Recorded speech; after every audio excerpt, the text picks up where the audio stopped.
Good morning and welcome to Cincy Lifestyle on this Thursday morning. We are glad you joined us. And oh, by the way, Mona, happy National Corn Fritters Day.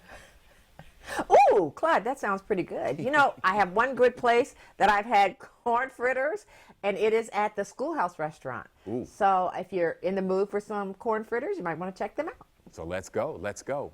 Hey, you know, people are always commenting, Mona, on what's behind you, and I'm guessing somewhere in there are some family heirlooms, right? You are absolutely right, Clyde. Is this whole little set here, this secretary, I call it, but I'm not sure what the official name is. It was given to me by my husband's aunt. Yes, his aunt.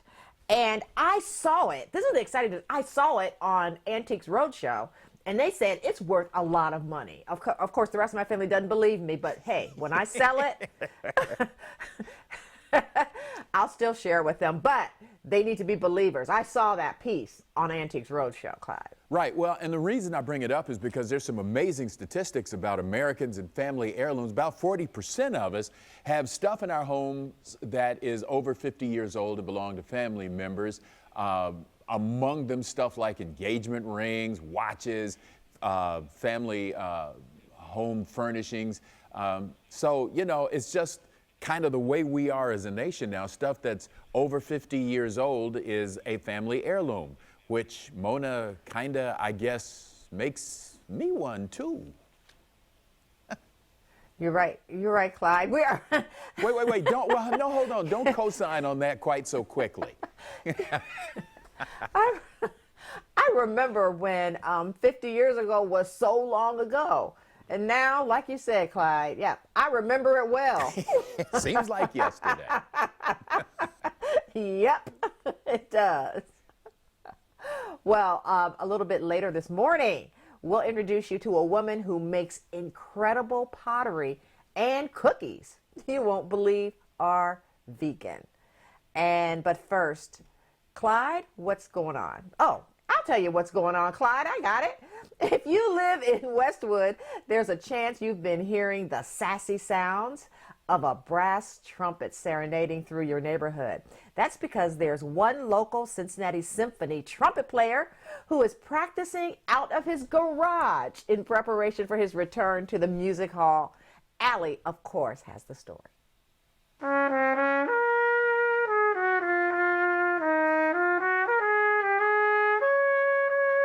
When you play a trumpet, good or bad, hopefully good, someone's going to turn and look because they grab people's attention.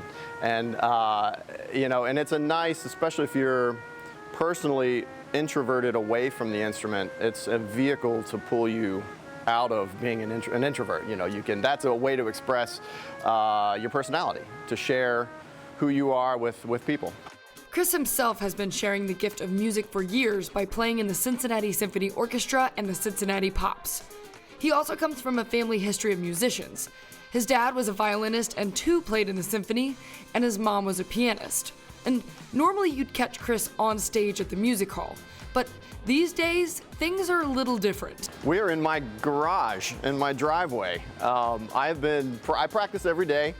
A couple hours a day, 2 to 3 hours a day, and I was practicing in the house, and you know, it was kind of getting in a rut, and you know, because when we're in full swing, I have something to practice for.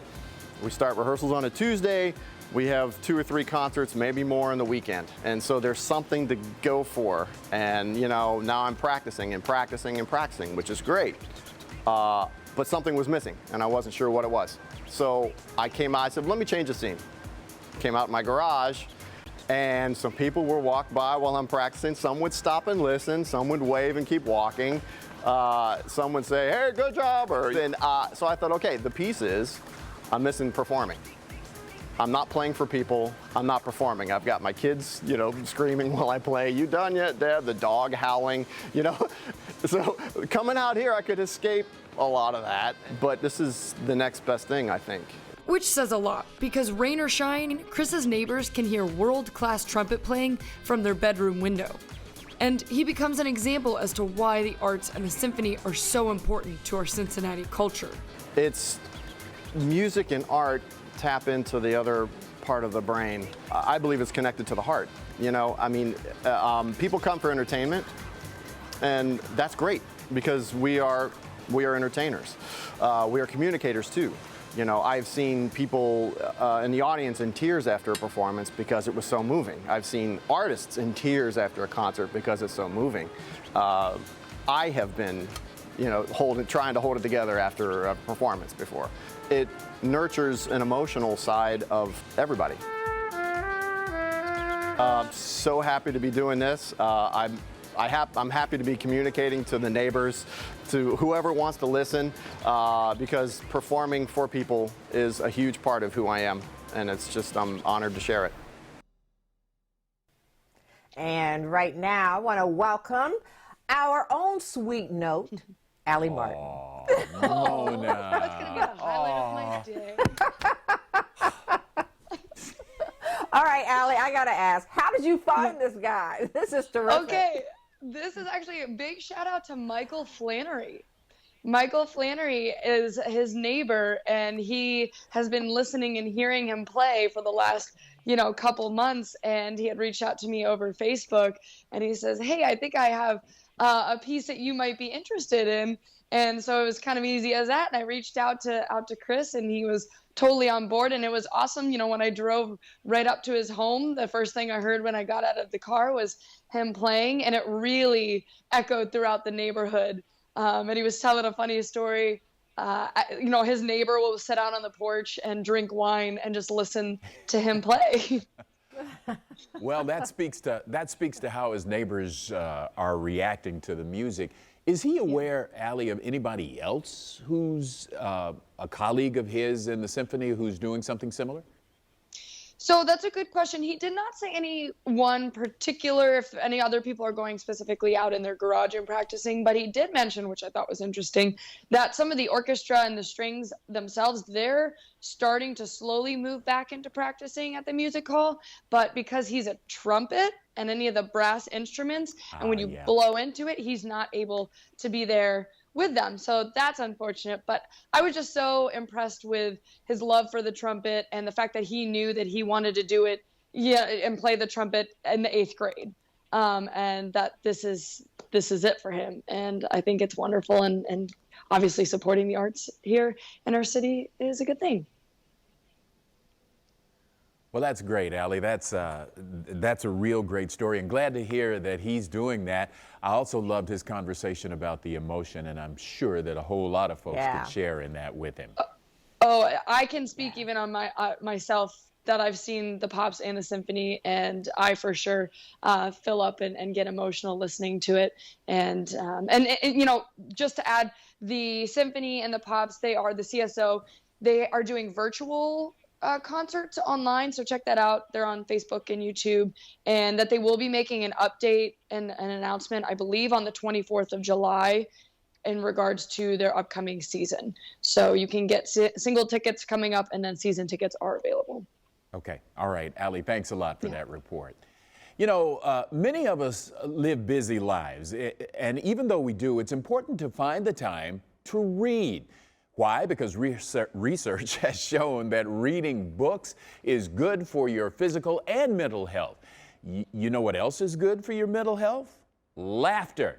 And this weekend, the library can help you find a great book and have a good laugh on top of it. Here to tell us more about that, I want to welcome Gina Stegner from the Kenton County Public Library. Gina, thanks so much for talking to us. And you guys are hosting kind of an event this weekend that's to get us to laugh a little bit. It's called a drive-through circus.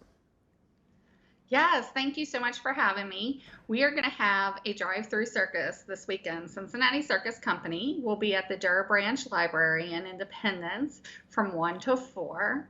You will get to see juggling, fire acts, the Wheel of Death, hula hooping, and a lot more. It's going to be a lot of fun. The aerialists will be great. It'll be a really good time. Okay, so tell us where this idea came from in the first place.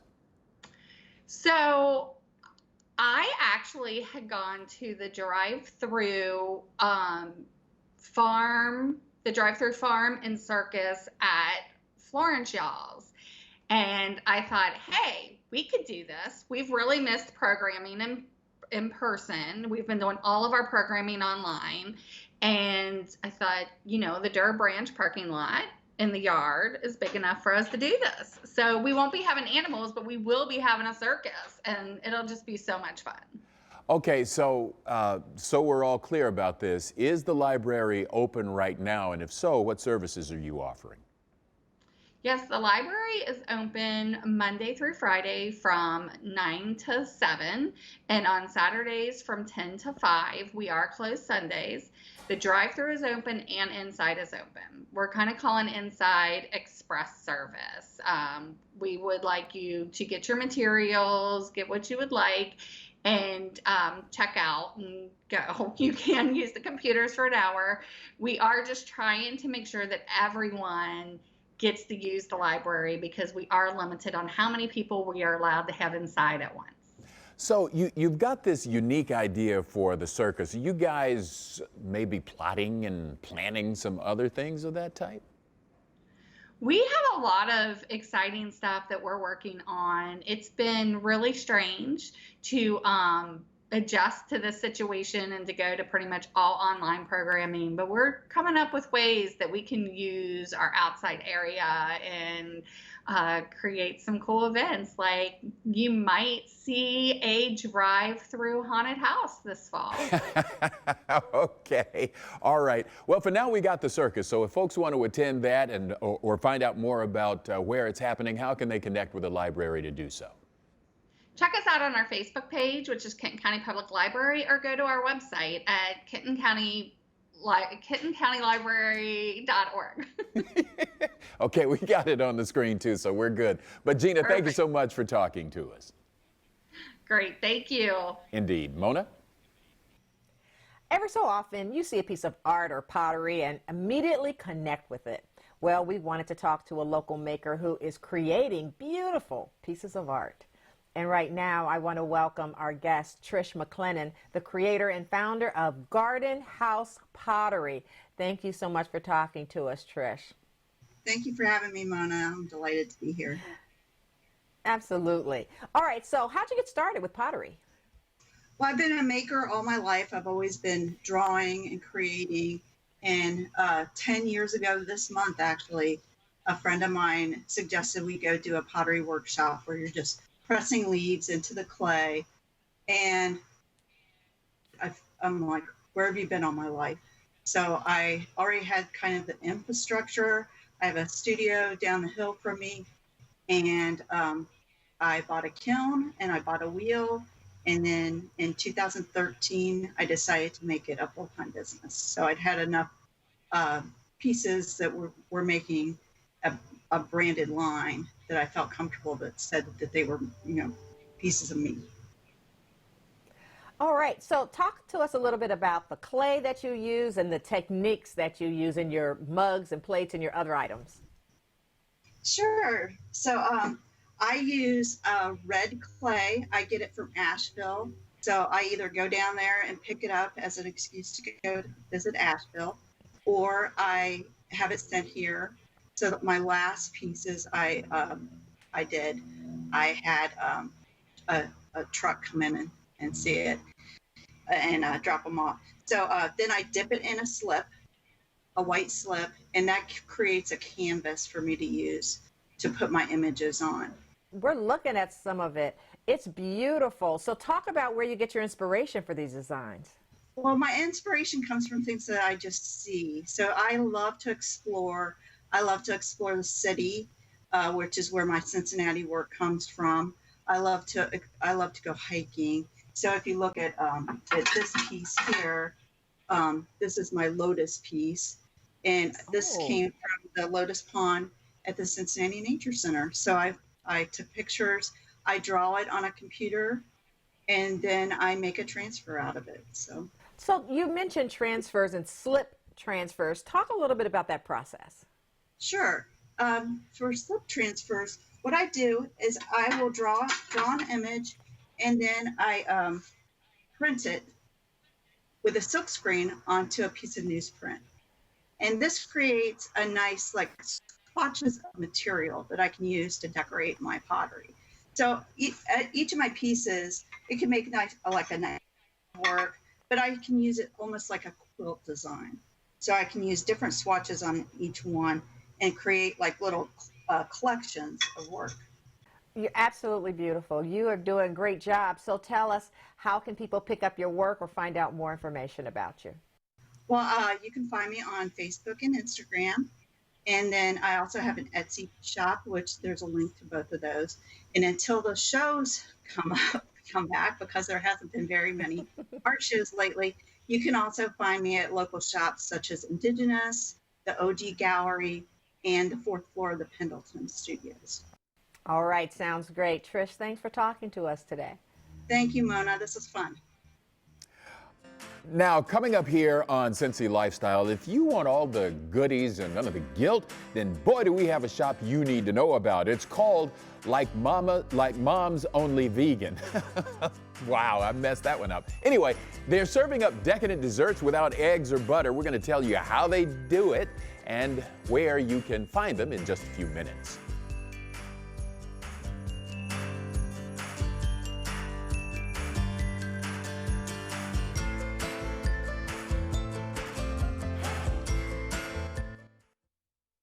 Vegan desserts are rarely considered that ooey gooey goodness, but you know what? 3 generations of women are changing everyone's notion of this guilt-free dessert. And I am so happy to welcome Naima Sams, the marketing manager of Like Mom's Only Vegan. Thank you so much for being here. Thank you, Mona, for having me. Absolutely. So tell me a little bit about the company, how long it's been around, and how it got started. Sure. So Like Mom's Only Vegan was started about 3.5, 4 years ago. By my mother, who is the head baker. She always liked to cook as a kid, and so when she became vegan, she decided, to start trying to convert some of her favorite, conventional foods into vegan recipes. And one of the things that she did was baked. And that is how Like Mom's Only Vegan came about. People tried her cookies and they were like, man, you should really sell these. So that is how we ended up doing all of the cookies and everything. Okay, so for people who may not know, tell me about vegan and what that means that it doesn't have in the desserts. Sure. So vegan really just means no animal products whatsoever, as contrary to vegetarian, where there are people who may cut out like red meats and different animal products. They usually eat like some. Vegan is strictly no animal products at all, like whatsoever. So in our desserts, we have no eggs, no dairy, and no animal derived fats. Okay, and I can't wait because these really smell good. So tell us what you brought with you. Sure, so we have Get out of here, Clyde. He's sneaking some cookies. Go ahead, we have 3 flavors of cookies here today. We have lemon cran poppy seed, regular chocolate chip, and peanut butter chocolate chip. And then with our cupcakes, we have a lemon poppy seed cupcake with lemon icing, blueberry cupcake with strawberry icing, and a chocolate cupcake with the chocolate cake and the chocolate icing. Okay, baking vegan is really important to you guys. Yeah, absolutely. Tell me why. Well, because what we have often encountered with vegan baked goods, and is like the stereotype about vegan baked goods, is that they're dry and they have no flavor and different things, like they're nasty. And basically, Like Mom's Only Vegan, our goal is really to provide baked goods that have all of that. They're like conventional sweets, or without all of the animal products included in it. So that's why it's really important. We want to change that stereotype. Oh, honey, you already have. I'm telling you, these cookies are delicious. These cookies are delicious. This is for Allie. So tell me, you work with your mom and your grandmother. I do, yeah. Tell me, what are the challenges and the benefits? Well, the challenges I'll say is my mom, she's always on me. She's like, I need you to do this. My grandmother's always on me. I need you to complete this so we can, be successful. But I would say the benefit is working with them as well. It's really cool to be a part of a family operated business, and we all, have a lot of fun. We all go out to farmers markets and, have a little fun at the farmers markets. And I think it's really cool to have a family operated business that's all vegan and that is like making changes in the city about vegan products. Well, Naima, tell me where people can get your wonderful products. Absolutely. So you can buy our cookies and our cupcakes online. We have an online shop at www.likemomsonlyvegan.com, and you can follow us on Facebook and Instagram at Like Mom's Only Vegan. All right, Like Mom's Only Vegan. I'm telling you, vegan is delicious.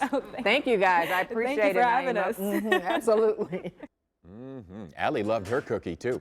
Hey, we'll be back with more Cincy Lifestyle on the other side of the break. Plus, Cincy Lifestyle has full episodes of the show up on YouTube. Find fun segments you've never seen before or watch your favorites again and again. So subscribe now on youtube.com/Cincy Lifestyle. We'll be right back.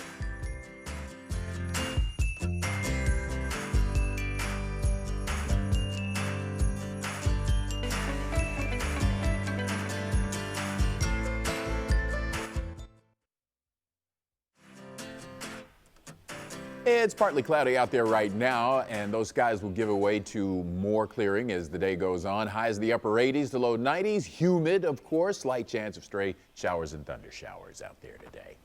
Now, coming up tomorrow here, Tattoo Day, and whether you've been thinking about finishing that sleeve or just curious about how the tattoo process works, we'll talk all things ink. The owners of White Whale Tattoo will join us to celebrate this day. And then, if you're a Dalton Albee fan, this one is for you. Did you know Cincinnati had its very own Duchess, just like the TV series? It's true, and it's all part of another Cincinnati curiosity. All that and more happening tomorrow. Clyde, did you like my accent? I like the fact that you gave us yet another Cincinnati curiosity to talk about. It's the best I can do. Yes. Thanks for joining us. We'll see you tomorrow. Make it a great day. Thanks for watching our video. And if you liked what you saw, hit the subscribe button. You can also check out full episodes of the show you've never seen before, or watch your favorites again and again. And as always, we love to say it, make it a great day.